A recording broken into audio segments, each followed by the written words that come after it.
Good morning. It's Wednesday morning, June 22nd. You wonder what I'm always looking at? See this? This keeps me straight. It's 6:14 a.m. on the East Coast of the United States. And I have been reading about a coffee that I've tried in the past and reviewed, and I thought I want to go back to this and look into it again. It's the Cumplida Refinada coffee from Nicaragua, and it is the same coffee, or it's the same country that the Nicaragua coffee comes from, but this particular coffee is done differently.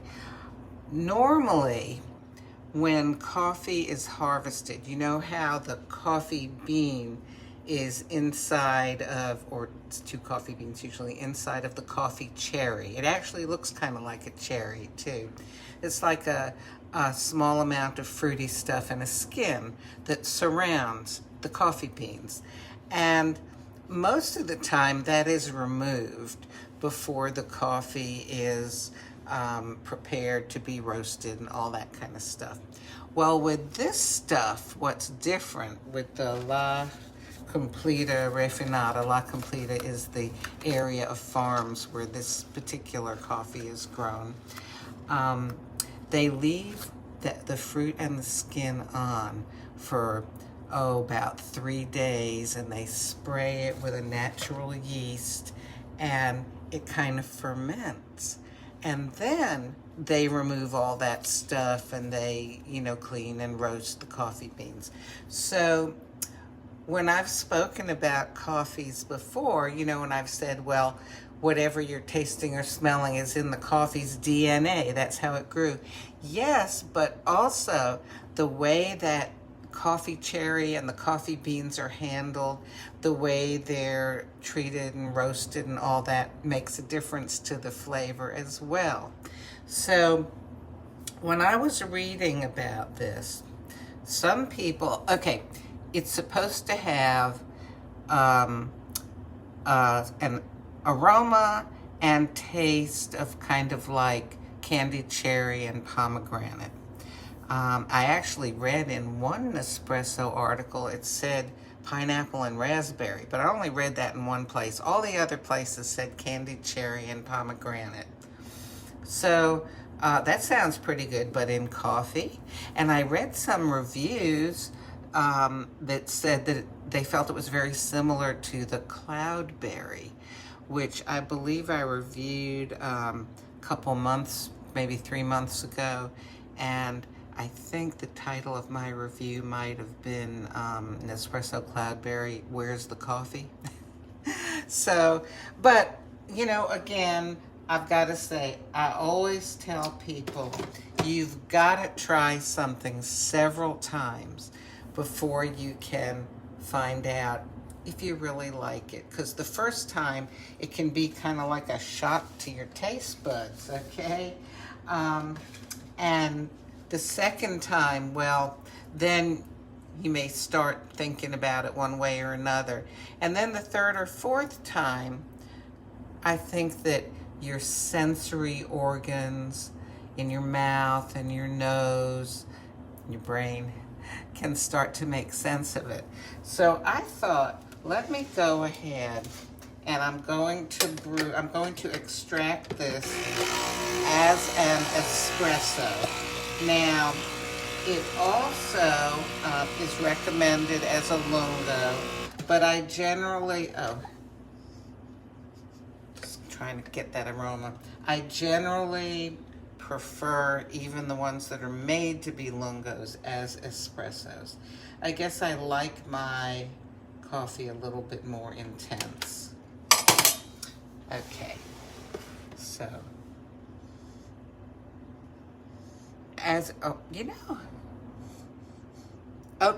this is what's really bad. When I read all these different reviews and descriptions and everything, it influences what I'm thinking, you know?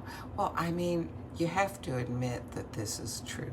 Or why else would they put all those food ads on the TV, for example? You know, and you can't taste the food, but it can affect how you think about it with the visual cues, you know? Juicy and people looking like, oh, this smells so good. And you know, it can even get your mouth to watering. Oh, have you ever been somewhere, you could even see it on TV, you know, or in a room where somebody slices a lemon and you don't taste anything, you don't smell anything, but your mouth starts to water. So yes, for me, reading what other people say really affects. I almost wish I hadn't read this stuff, but okay. Because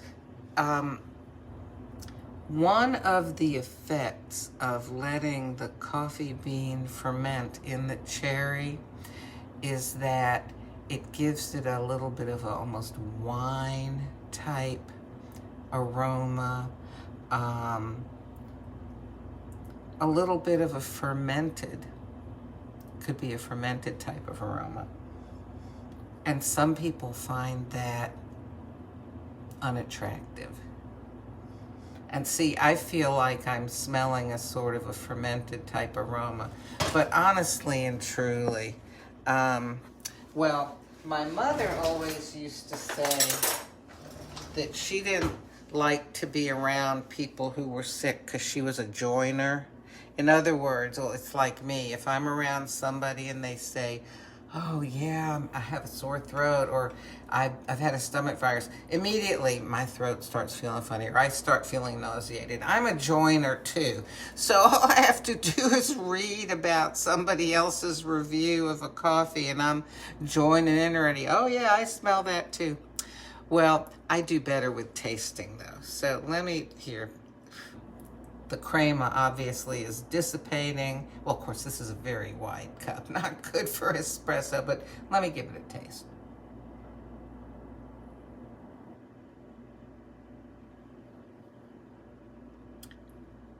Oh, I'm sorry. I wasn't planning to do that. Oh, okay. Oh dear, this is terrible. Aroma is one thing, okay, but taste. Well, I haven't tasted. It's been a little while since I've tasted it. I don't know, a few weeks at least.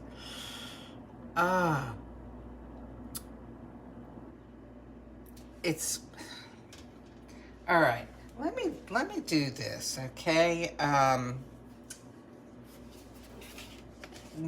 I read some recipes, okay, and one of them said to use, have it with warm milk or frothed milk.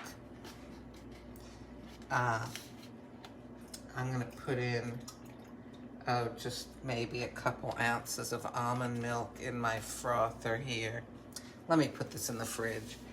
And you know, I have told you before, and this is absolutely true, that if you have a coffee that you maybe don't care for very much, if you add milk to it, or if you add a sweetener to it, it can really smooth out those sensations that you don't like. And I mean, I am still feeling on the back of my tongue all the way across the thing that made me make that terrible face.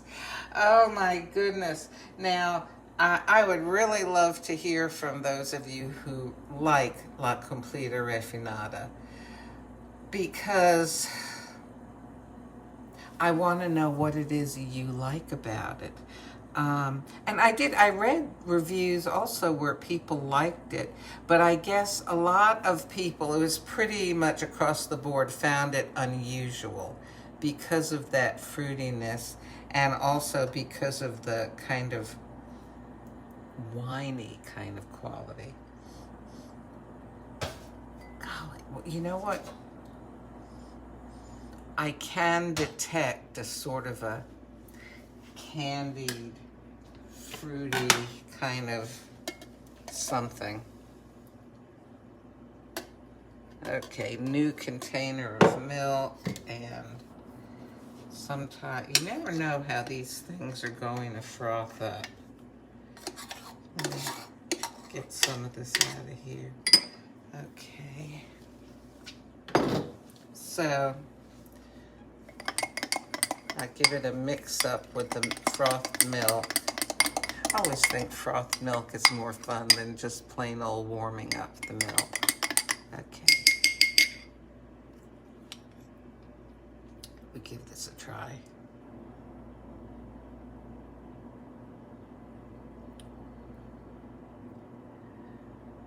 This has definitely cut some of that unpleasantness. This is one that's gonna definitely need some sweetener in it. So I've got some Jordan Skinny Syrups coconut here, 0 calorie. I gave that a pretty good spill in there, didn't I? I have read that this is nice with coconut syrup, so I'll give it a try. Already better.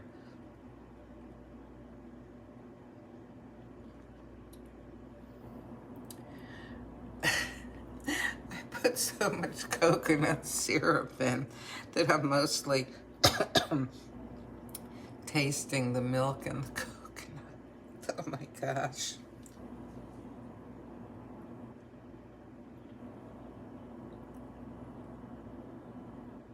Well, I will say though, yes, the flavor, the taste of this coffee is coming through, and it does blend with the coconut. And it's a, yeah, you know, it's a fruity, winey. Oh, golly. I'm going to have to go back. You know, I did not, before I did this morning, did not take a look at what I've said in the past about this. I'll have to go back and look. And, you know, maybe I've said all this before. Oh, gosh, this is terrible. You know, I mean, I've been keeping track a little bit, and I think maybe I've poured out about, I don't know, 3, maybe 4 coffees since I started doing this, what, a couple of years ago. I can't do it. I know I said, you know, try it again, and I may try it again another day. Oh, gosh. But right now, can't do it. All right, let's make something else. Oh, dear me. You know what? I'm going to treat myself. Let me get that milk back out because I need to get this taste out of my mouth. Doesn't that sound terrible? I need to get this taste out of my mouth. But I do. All right. I know, you know, I'm just going against all kinds of things this morning that I normally tell you. I'm going to go ahead and froth up some more milk without cleaning that out. Normally, I recommend that you go ahead and clean out your milk frother between uses so that you don't end up with a cooked milk taste. But you know what? I'm going to risk it this morning. It's okay because I want to get that taste out. I'm going to treat myself with my favorite, Napoli. Yep. And this will take care of things for me too. This will absolutely take care of that because Napoli has a good, strong flavor. Okay, I'm going to wait for this milk to froth up. And I'm not even going to put any syrup in with this because I like it really well just with the milk. I'm using 30 calorie per cup almond milk as usual. So I'm frothing this up. I did a soft froth on, just before. Now I'm doing the, what should be a stiff froth. I don't know. It's just a cheap coffee milk frother. As long as it froths it, I don't care. If it's a stiff froth or a soft one or whatever. Okay, come on, coffee frother. So, turn my little sand picture over here. There we go. I keep weights in the kitchen, so they're just little hand weights. Because, while you're waiting for stuff in your kitchen, it's a good opportunity to work out. Okay, I'm going to lower this down so you can see better.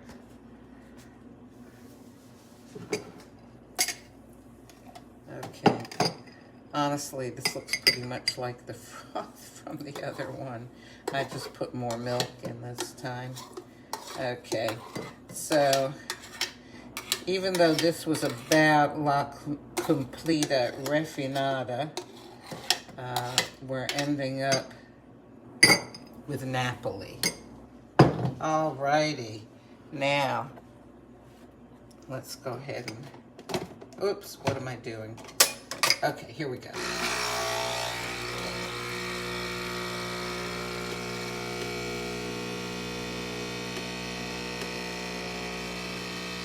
Ah, that smells right.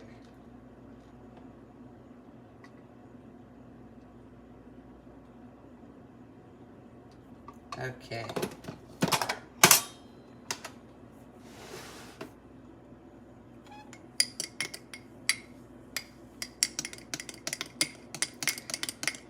Anticipation.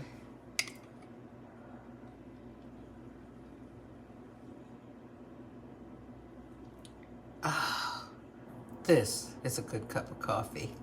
No offense, La Cumplida Refinada, but I don't really, just don't care for you. Napoli. Well, listen, be open to new experiences. I mean, if somebody likes the La Cumplida Refinada, please comment here, because I would, it may give me new ways of thinking about it. And when I try it again, I may go, oh yeah, I missed that before, or I didn't think about it that way, because the way you think about something can affect the way it smells or tastes to you, right? Okay, well, look, I hope you have a really good day, and smile today. If you smile at people, you probably get some smiles back, make you feel better.